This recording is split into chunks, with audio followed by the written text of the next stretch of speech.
আপনারা অনেক সময় আমাকে জিজ্ঞেস করেন যে ভাই আপনার মতো হইতে হইলে আমাদের কি করা উচিত, অথবা আমরা কেমন কি করলে আপনার মতো হইতে পারবো।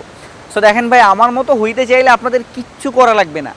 আমার যে পরিমাণে ধৈর্য আছে, যদি আপনাদের এই পরিমাণ ধৈর্য থাকে এবং এই ধৈর্যটা রেখে যদি মার্কেটের মধ্যে টিকে থাকতে পারেন, তাইলে ভাই আমার কথা তো বাদই দেন, আমার থেকে ভাই বহুত বহুত ভালো জায়গায় যেতে পারবেন। ভাই আমি তো কিছুই না ট্রেডিং সেক্টরে, আমার থেকে আপনি ভাই আরও বেস্ট অথবা বেটার ভার্সন বের করতে পারবেন। সো এটা হচ্ছে আমি যে ভাই ধৈর্য রাখছি, আমি 8 বছর ট্রেডিং সেক্টরে আছি, মানে বুঝতে পারতেছেন একজন মানুষ 8 বছর একটা সেক্টরের মধ্যে টিকে আছে, এটা কিন্তু যাইতেই কথা না।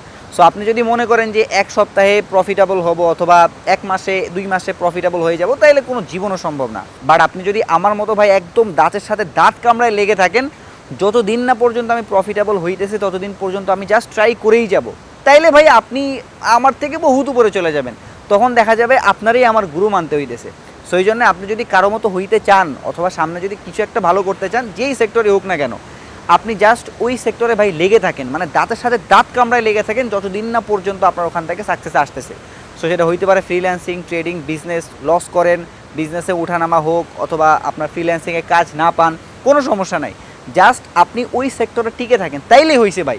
আপনি 1 বছরে সাকসেসফুল হবেন না, 2 বছরে হবেন না, বাট ভাই 4 বছর 5 বছরে তো অবশ্যই হবেন। সো এইটা ভাই একদম সাইন্টিফিক একটা কথাবার্তা।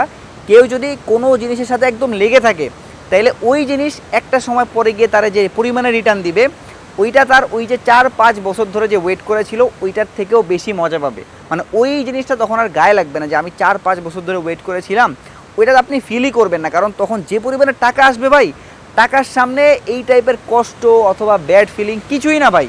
টাকা হইতেছে দুনিয়ার সব থেকে বড় হ্যাপিনেস, দুনিয়ার সব থেকে বড় মোটিভেশন।